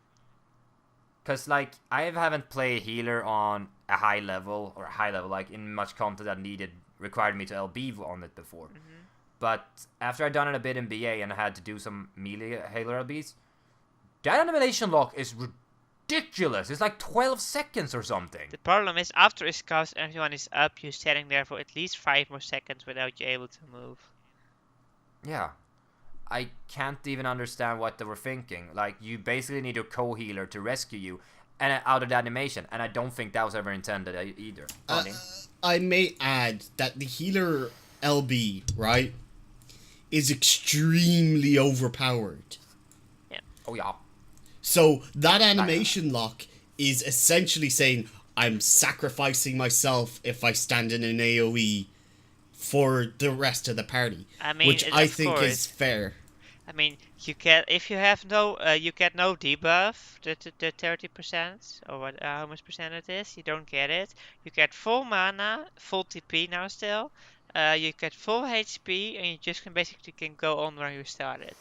So basically, it's understandable that the animation lock is really long. It's really like, okay, guys, I'm doing this. Give every power I have, and I just throw everyone up full everything. I mean, of course. I mean, can you imagine a solo person giving all mana instantly full everything? It's just impossible. It doesn't work. I understand why it isn't this way. To be true, it might be weird, but it works. It makes sense. I mean, it does. look at the melee AP. It's also 5 seconds, I think, something in that range. Yeah, it is. Yeah, 5 seconds. But you can also sheath that and slide cast it if you're lucky with the server ticks. Yeah, but healer OP is just like, okay, you can, if you're really fast, cancel the cast, but basically it's almost impossible for healer OP to cancel. Like, I have tried sometimes canceling LBs at 1.5 seconds left. I got a little lag spike or something, or the server tick just said no. It happens. And I can't break the attack. The animation, I can still move, the cast doesn't cancel, and then I take a couple of steps and the LB locks me and it goes off anyway. It's like, the server split was supposed to have fixes. Nah, it never will be completely fixed. They can do a lot on the servers, but it's also part of the internet itself. So, next point? Yeah, go ahead. Yes, I think for the next point, in the live letter there, they showed off the job trailer. Do we want to see if we can get that up and running on the streams real quick? I just linked it to you, Dean, if you didn't have it prepped. Please do. Would be interesting to see. Oh, that lag spike. Hello. Yeah, I've got a lag spike as well. Might be the server. Server. Okay, we're moving the server. Let me grab it as well, so I can see it. Should be good now, I think. Let's see. Oh, we should do this in a watch together so we can pause it at the same time and watch it together. Yeah, I have it on my phone ready to go. So. Okay, next time we'll do a watch together. For this, we probably just gonna say pause when we really need to talk about something, or we really wants to look at something. Right. So, should we just start on the count of 3? Yeah, go for it. So everyone ready? 1, 2, 3. And if there's anything you wanna pause and to discuss, just please feel free to do so. Otherwise, I'm just gonna like semi-ramble over all of this. Nice logo. Oh yeah, that's the Crystalline town we were talking about earlier at the bottom of the Crystal Tower there. I'm gonna reduce the volume a bit there. It's really loud. So here's the new class too. We didn't mention it too much earlier, but it's the Gunbreaker, a tank. I don't know really what niche it's gonna fill, but they said all tanks are gonna be viable to play. Yeah. So I do believe that it's gonna be good. And there's some buff going out there on the Astro. Yeah. Interesting. There's shielding, and there's also another buff going on. Yeah. One thing I would like to say though about Gunbreaker, I don't like the default weapon handler pose. Why would you have it behind your back like that? That doesn't make Maybe any it's sense different to me. for females and males too. We don't know. That I would hope. But also I would like to add that to change pose so we can actually use both of them on Lancer and or Dragoon and other classes. Oh, here's my main for this expansion or the last raid tier. Have fun with Bart. Yeah, like I'm probably not gonna play Bard next expansion. I'm probably gonna try Dancer or go back to a melee anyways. Why is that second gauge down there, by the way? We'll find out. Oh, okay, so we're building up towards something. Yep. You're building up to a certain special action at the end. That was new. Okay, that was the action. Okay, not very impressive in my opinion, but Bard's gonna Bard. This is cool though. This is basically where I joined in the live letter. The Dragoon. Yeah, Dragoon always has like the coolest animations, one of the coolest looks in the game. It was my main all up into from 2.x to Stormblood. It's the most iconic class of F14. Basically, it's always there. You never get rid of Dragoon. Yeah. Never. Dragoon has been in the Final Fantasy series since the third game on Nintendo. In Final Fantasy IV, Kain had a really prevalent role. We had Freya in FF9, that was a super cool Dragoon. And yeah, there's been some here and there all through the series. Yep. Dragoon's always been appreciated. And here's this big Nostron thing that Nidhogg did. Oh, that was It's the most coming up beautiful soon. attack. It's his ultimate, basically. Yeah, like, I love that attack. Yes, more of that stuff. I know it's Michael is super fancy and super animation locky, but I would like to see what the fuck that's about. And they speed up the jumping. Yeah, like, animation lock's getting reduced again for the 5th time, please. Yes, why not? They do it. Yeah, it's good. Oh, Black Mage. We will see. It's so amazing what they changed. It starts with another extra action after you activate basically your gauge. Oh. The thing with Black Mage is mine is still level 26. It's been like that since 2014, and I don't think I'll ever touch it again. It's a lovely class to It's play. not just Just you need to learn how to fight differently if you play a Black Mage. Yeah, it's just I don't enjoy standing still. I never did. I'm a melee main, and now I'm a bard main, so I can move around freely when needed. Yeah. I like my mobility. It's personal. I love how it looks. It is. Great damage. I couldn't even always. figure out how to. I could barely figure out how to do red mage properly in red Astro, setting, 'cause I just don't like yay! saying anything. My New main. skills. Yay. Astro. And Astro got a lot of changes. Like, there's no spread cards anymore, if I understand it correctly. Yeah, it's really hard to see in this trailer. It's really hard to see exactly what's going on. Is that Limsa in the background? Or No, is that that's a the new place? city where the fat Mikotes are. You know. I do have to say though, just looking at this background, it's a bit dull, and whatever that thing out in the ocean is, that looks like a 2D image to me. I don't know. Probably because of the camera angle. Maybe there could be lighting too.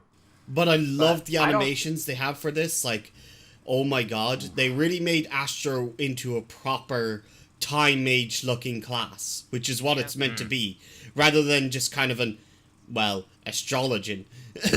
Yeah. It's like a Like, I star time appreciate- mage. It makes it beautiful. Yeah. Yeah. Like, I appreciate that they choose to rework the healers and make them more unique instead of adding just a new one. Yeah, that's Yeah. a Right, good so we thing. have- People were not complaining at the start, and now they look at this, and a lot of people's opinion has changed. Personally, looking at Samurai, there wasn't much they needed to change. Samurai is pretty okay, so Basically, Samurai's in a decent spot. It just needs utility to make it more welcome in raid, honestly. Yes. in my opinion. I think it will have utility now coming into ShadowBringers with the amount of balances coming out. probably yeah. will be.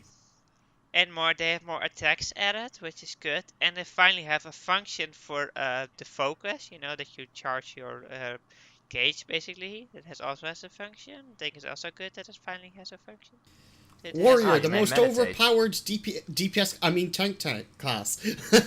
It is. I hope they balance it out better now, though. In Shadowbringer. Yeah. Warrior has been on this wild ride. It was like underpowered, overpowered, underpowered, overpowered, and then it was overpowered, overpowered, overpowered, and then got buffed and it got overpowered again. Like, They removed the offense tank stance though. You have only no stance or main tank stance basically. They combined Like- the tanks. in my opinion, if you're gonna have the Holy Trinity in an MMO, tank, healers, and DPS, healers' primarily job should be to heal, Yep. and I think they figured that out too now. And tank's primary job should be to tank. You shouldn't have a blue DPS quote unquote as your off tank pulling at least as I'm much damage curious as your bard. What they're gonna do with Red Mage, because Red Mage actually stands in quite a good spot as is already, as well. Yeah, like Yeah. Red Mage and Samurai, the new classes like from Stormblood, they just need additions. They don't need reworks. They're They solid have- classes as is. They have. If you look at the Red Mage now, they have basically. Yeah, they have, but like in my opinion, they didn't really need to do much to change. They just needed to add because those were like the two classes in Stormblood that was actually thought out from the ground up and designed for level 70 content. Yeah. The others were not really. It's really even the level 50 at the start. They are really good already to start with the level 50. The only thing they could do to make Red Mage even more overpowered is to change their race to like level 20. Look at this. So Monk.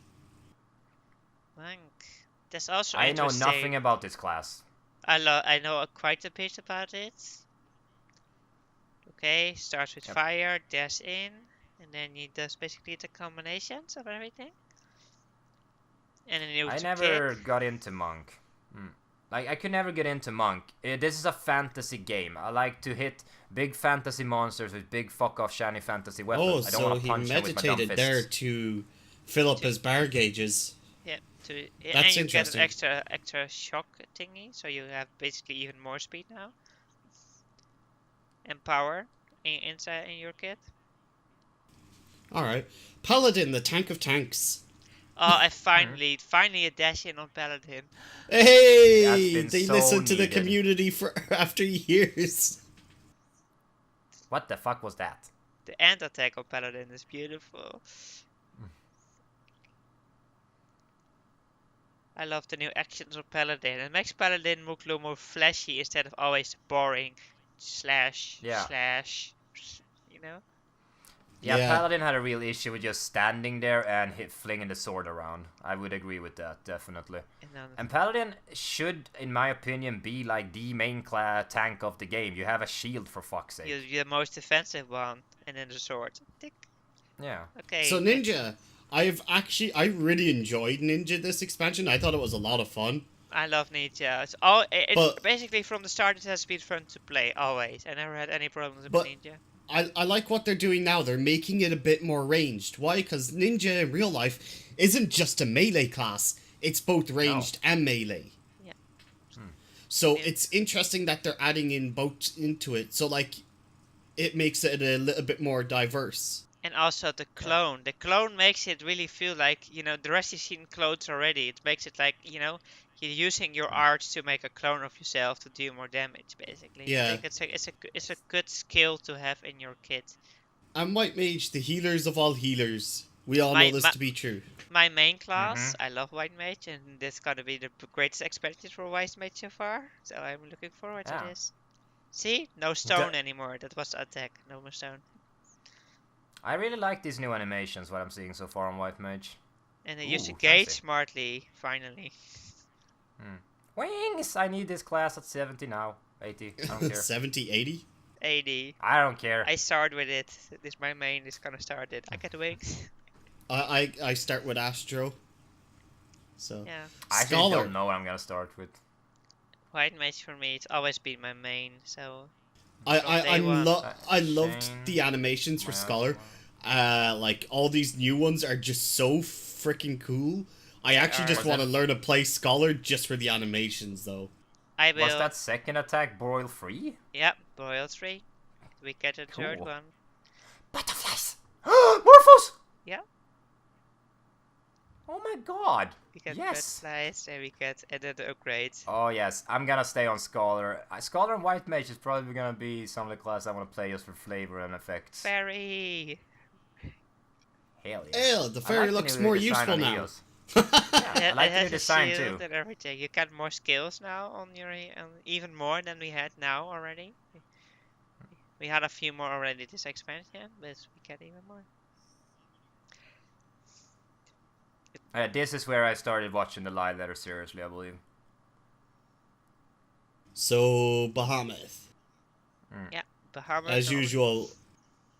But I was expecting Golden Bahamut actually. Like you could enhance your Bahamut even more somehow. Nah, Maybe your second or third window. I think it looks better now. It's like another stage instead of Bahamut only. It would kind of be cheap if you just make golden Bahamut, basically. Yeah, it would be, but you know, how many Eggy Glamours did we get after 4 years of promises? Nothing. Only the carbon, Yeah. Oh. basically. Yeah, and there's your new summon, the Phoenix. Beautiful. the class still looks boring though. It doesn't. It's really fun to play if you. And it only has 2 stacks of Aether Flow now, Let's it seems see. too. Yep. Mechanist.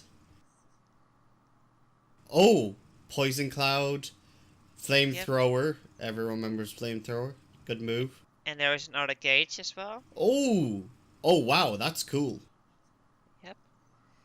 Yeah, well, they did say they were gonna rework a lot of things on Machinist, and one thing that sticks out to me, there's no ammo anymore. Yeah. Oh, Thank you. Look at this pet. Oh man, that's so cool. I wonder if it's an entity or just a flashy skill, though. Like, if it's actually a separate... I think it might be a flashy skill that goes in for like a couple of seconds or so. It has a timer, so it ends. Oh. Okay, not too bad. Dancer. Here's Oh, my new main. That will be my first DPS dancer. Which is probably gonna be my main, depending on how fun it is to play. I started day one basically. What you see is basically you give yourself and your allies buffs. That's basically what she does. She needs to do a certain dance. Yeah, and that fits me perfectly because I've been Bard this expansion, so I basically was the buff bitch anyways. Dancer will be more of the supportive type of a range. Bard will be the middle hybrid one, and Machinist will be more of a pure marksman. So does that mean we'll start seeing that Dancer will be mandatory in early for a raid now because it's... It can be, yeah. It has a dash forward too, like it's like amazing. Like, we can probably speculate about raid composition, but I don't think we can say anything concrete until we actually see the raid tier. Indeed, in general. Ooh. So Dark Knight. The poster boy. The last class of the trailer, guys. Like, that animation is flashy and cool. Like, I think they really went all in with the animations. One thing, though, I don't like that sword. It looks like something straight out of Berserk. You know why they went all in animations is because the removal of 32-bit systems. And that's, like, extremely good, which means now they can add in more flashy stuff and make it more intense and allow people to turn on and off more features. Hopefully, I'm crossing my fingers, because I want to be able to turn off Bahamut. It gets in my way. I'm sorry, but I don't care for your Bahamut when it's in my face. And one thing else that was said after the 32-bit removal was also that the Mac version is getting the 64-bit support, which means there is nothing holding the big game back outside the PS4 now. That's true, and I think what we get in this expansion, a lot of rework, especially on the healers, and I think it will be good for the whole game. And yeah, I think it's the most flashy expansion so far job-wise. I don't know how you both see it, but yeah, I think the healers will finally have a more function of healing. Because, you know, I like the DPS as a healer, but I like to be more like a healer. Because a lot of fights in this game, besides Savage and Extreme maybe, don't really require that much heal. If you put a Medica 2 on, for example, or you put a shield on, you basically have done everything already in a lot of cases. So, you know. Yeah, like, you put your Medica 2 up, you precast your Medica 1, so you basically top everyone off, and then the regen does the rest. Yeah. And then you just stand there and hit one fucking button. And maybe Cleric stands if it's up. And dots, and that's it, you know? Yeah, it's like... It's not engaging to play White Mage on that level, sadly. It's just isn't. And that is why I think the new White Mage would be perfect. It will be working out all the hotbars again, I think for every class, but especially for White Mage. So I'm looking forward to that. And yeah, I think... when we do our next live letter after the expansion, that we all see and we see things about different classes and what we think about them and their actions. I'm curious how we look in in 6 weeks, for example, how we look at most things, and we know a lot more things about every job. Yep. So I may just say it is actually getting pretty late. We're getting to the 2-hour mark nearly. Yeah, but I said we were going to go for 3 hours today. If you guys want to take a quick 5-minute break, that's fine. I need to eat dinner. More. I've been starving for hours. Why didn't you prepare better? Because I woke up late. So yeah, I don't know what else we can talk about. Let's see, what's next on the list then? Well, we can quickly touch on this at least, and then we can probably hold them. So job synergy, like we were previously just saying, like the composition and raid composition and such. They did remove piercing, they did remove blunt, and they did remove slashing, which will make it so the meta will become a bit less stale, and also synergies between certain jobs have been reduced. And they don't even have to say what. It's Bard and Dragoon. Yep. Like, it's so obvious that those are the only two classes that have any level of major synergy. And then basically put Astrologian, the reworked crit above on top of that, and look how much crit you produce as a team. It just is crazy. Yeah. It was crazy But combination. Certain actions has been removed and some things have been changed. Yeah, well, some things always get removed, and that's just the way the game needs to be balanced. I don't think anyone ever cried about Feint being removed from Dragoon. No. Circle of Thorn, yeah, but yeah. So some abilities, yeah, people cried about, but most of the things that were removed over the last expansions were either bloaty or wouldn't fit into the new rotations. I still say I would like to have kept Phlobomize on Dragoon, but there's already 1 dot. Do we really need to have 2 dots? It's Well, just maybe, no need maybe for not. 2 dots. No, it was no need. Same thing with Bart. Bart had 2 AoE skills. It was Heaven's Word. It had 2 AoE skills. The jumping one and the other one. And the jumping one got removed. But why couldn't we have kept Wide Volley? It was so much nicer than fucking Rain of Death. The Rain of Death is pretty, but I mean the other one. You have now the close range one, the arrows go low, and you had the other one where you jump and arrows shoot from the air. That was way more pretty. I barely even count Quick Notch as an AoB ability because it's so dumb to use on a class that's supposed to be ranged. Basically, it looks like a really low level skill. I mean it is, but it doesn't fit with everything if you want to do a lot of AoE damage. That's what I mean to say.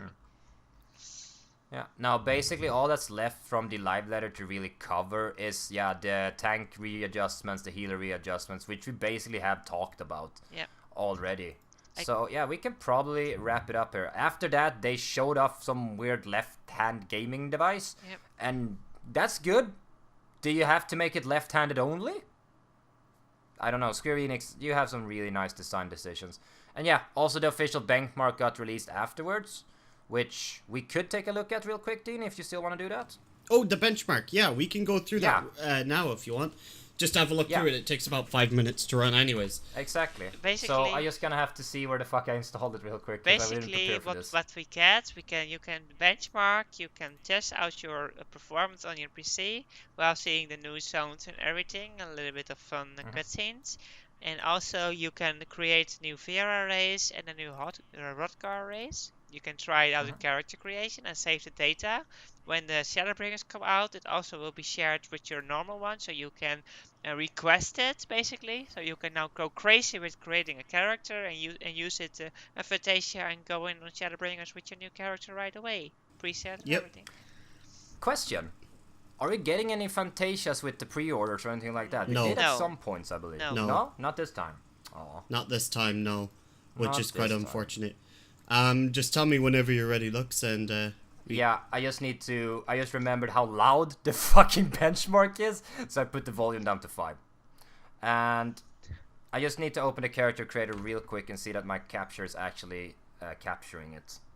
Because I don't think it is. So I'm thinking I'm gonna have to go to desktop real quick and do it through there. Yeah. Yeah. See, I have my OBS always set to desktop. Yeah, but you have 2 screens. I'm working with 1. Oh yeah, that's very true. I was gonna hook up another monitor, but I don't want to put more pressure on this desk because it's a glass desk. Oh. So I don't want to wake up in the middle of the night to a collapsing glass desk, you know. See, mine's a cheap IKEA desk. It's really big though. I could genuinely fit 3 monitor screens on this. Right. I don't think we can sync this up any better than just click the start button at the same time, right? Yep, that's true. So, give me a countdown. All right, in 5, 4, 3, 2, 1, go. Okay, well, I forgot, this might take different times for both of us, so we'll actually see. Yeah. Loading time. If next time we do this, we should probably only have maybe 1 stream going just to make it easier for everyone to follow what's happening. And if you're watching this on my stream, this is one of the bunnies that I created on the benchmark. I think the bunnies are really cute. They've overdone it, which basically it's totally different than any other race we have now. So They did overdo it a bit. I would And agree on that. For those who are watching on my side of the stream, sorry, I am running Final Fantasy at the same time. So so am I. XD. So like this is gonna look really choppy, but it usually looks smoother than this. and you have a I actually am getting 120 frames still. Yeah, so like it's the some performance drops, look a but, bit will be a bit lower than you get when you have normally only that running. So Can anyone tell me what the fuck this is? This mount? I can't even identify if it's a horse or a giraffe or an elephant. it is yeah, we don't really know yet. It's basically a part of the lore, I believe. We have to find out where they're from exactly. We don't know, so we don't know really exactly what it is. So yeah, we don't have really a good answer for that, Angel. Sorry. so isn't this meant to be Probably. the new city here? So it is. So this is what the Crystarium or whatever it's meant to be called. I'm never gonna get it right and never will. But like this is the new city. It looks absolutely beautiful. For It those does, like, this looks like a legit nice place. I wasn't the biggest fan of Kugane when they showed it off, but it also grew on me. But Ishgard is still like the same, like, war-torn frozen hellhole that it was the same time we went there. But we're also gonna fix that now too, so let's see. Yeah, look at that platforming and everything, the way it's all faced. Like, no, I love this purpley kind of dark theme that it's added to it. It genuinely kept to a Final Fantasy type of dark. Not an overall type of, ooh, this is a dark zone. No. This is Final Fantasy Dark Zone. They look pretty. They look really pretty. It's really. I think everything, every weather, light, dark, gloom, whatever you want, all kinds of weather are beautiful in every zone. It doesn't matter. The weathers are always beautiful in this game. And like we can just see some abilities being showcased off here as well, you know, with the little things here in the benchmark with some of the abilities that just look super cool, super nice. That looks like it could be a Fate, in my opinion. We don't know. We don't know This This yet. is probably one of those super fates that they were talking about or mentioned briefly. Yeah, They so- always This thing- have. Yeah. Because this thing is huge. This thing is bigger than Ixion or anything else I can even think of size-wise. This is I think it's bigger than Visap. Yeah, it is. It's really big. It's like you need to have a flying mount basically to get on top of it to hit it. So, you know. I think this is just flavor that you can jump down from a mount flying and hit it, but Yeah. it looks cool as fuck. I can't deny I that. mean, yeah, If we're actually allowed to do that from a mount, that'd be fucking cool, alright. like an action job action. Okay, when you need to press this button on a certain time. Oh, my FC members are here. We're nearly done anyways, and then we'll wrap it up. Yeah. But that's the thing about shooting on location. We encourage people to come, and I have my eye camera rolling, so people should come around, do some emotes and stuff, and make the eye cam more enjoyable to watch. This splash screen, though, holy fuck! Can I marry it? Yeah, oh yeah, and like, I love the underwater area. The underwater area is just beautiful, without a doubt. Like,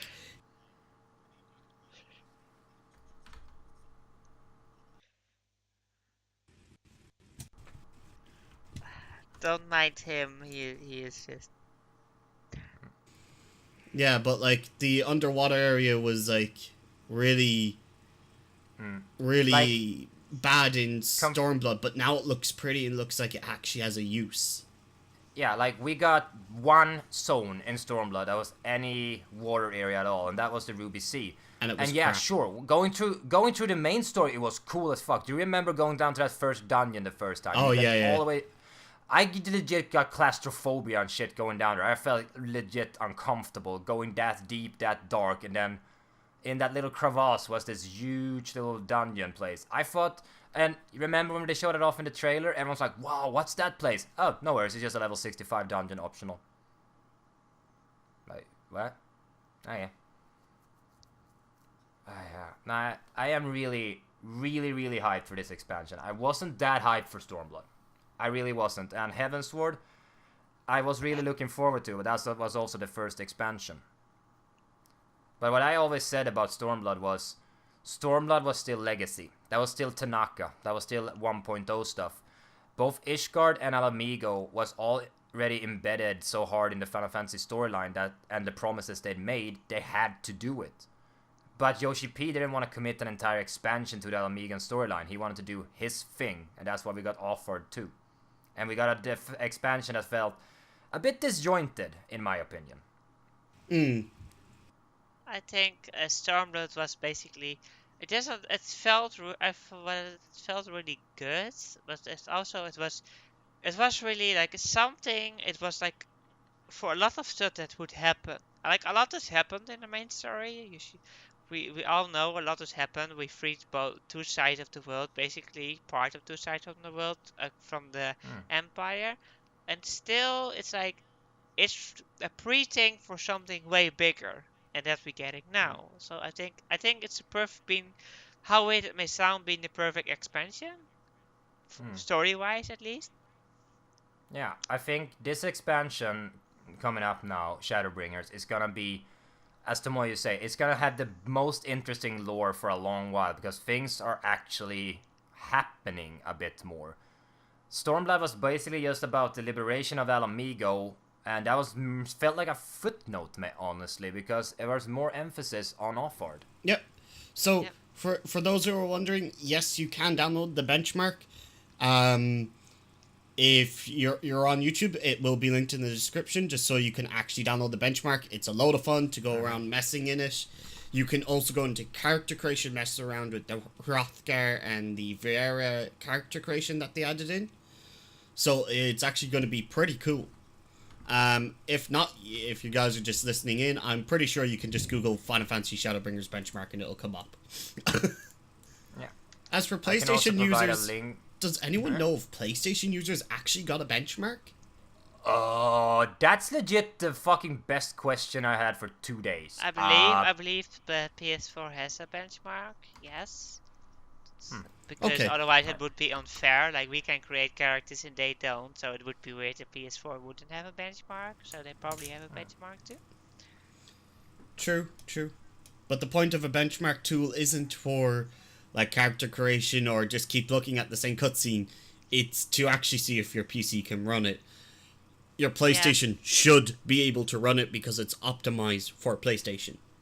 Yeah. That's true, actually. So I think it maybe works differently. That maybe not see the stats. Maybe also like a test for your PS4. Like, how are things standing on your PS4? Maybe that way. I don't know exactly how it works on PS4, but it's probably the same reason. So it's probably almost the same system. That's what I think personally. Yeah. I think it would be. Like, again, as Dean said, like, the PS4 is a lockdown system, basically. There's not gonna be much differentiation in the hardware. Sure, the Silicon Lottery is there, and you might have gotten a semi-bad hard drive, or you got an SSD in there and upgraded it, but baseline, yeah, Final Fantasy is gonna run, no questions asked, on PS4. For sure. So, I think, would it be time to start wrapping it all up? Yeah, I think we can do that. And this was the episode 3? Yeah, this was episode 3 of ExCog Radio. We discussed the live letter today. We were joined by Mr. Ayuki Kida, the other main host, and our lovely guest host, or basically main host too at this point, Tomoyo Fukuwara. Thank you for having me. Awesome. And I was your other co-main host. We need to work on titles here too. Holy shit. Angel Lux. And if you want to know anything else about what we're doing, we're all going to be heading up that in the descriptions on the YouTubes and all that good stuff. We're not going to sit here and plug for hours. We could do, but we're not going to. Other than that, I think we could just basically do the little sign-off. So yeah, Akira, do you have anything you want to say? Thank you guys for tuning in, and I hope you tune in for the next episode where we will be talking about raiding, even though it's probably going to be redundant by the time Shadowbringers comes out. Yeah, unless they change something drastically. I think a lot of the things that are known about raiding now is probably going to be somewhat the same, at least. I think only because of the job changes with Healer and Tank that it will be differently. So that's the only thing I expect will definitely be raiding in Shadowbringers. But either way, yeah, as I said, I think it'll be interesting to talk about it. We could maybe even speculate what we feel like it could be in Shadowbringers for the next one. So do feel free to tune in for that. That's going to be really interesting. There's going to be lots of speculation. None of it's going to be true because we can only guess. And if you feel like sending us anything that could do like feedback, or if you have something you want to say to us overall, I'm actually gonna provide the if I can spell the email address that we are using for this little adventure that you can send emails to us, but I can't find it right now. So that was something we had to discuss. Yep. But yeah, I think that will be all for today. If anyone else wants to say something before we do the sign off? Nope. No, thanks for tuning in, everyone. Yeah, until next week. Yeah. Thank you everyone so much for tuning in to episode 4 of ExCog Radio. Hosted today by Deluxe. Burial Elbow could not make it because he had IRL issues. Mr. Kiba and Miss Tomoya Fukuhara. For ExCog Radio, stay tuned. See you next week. Bye bye.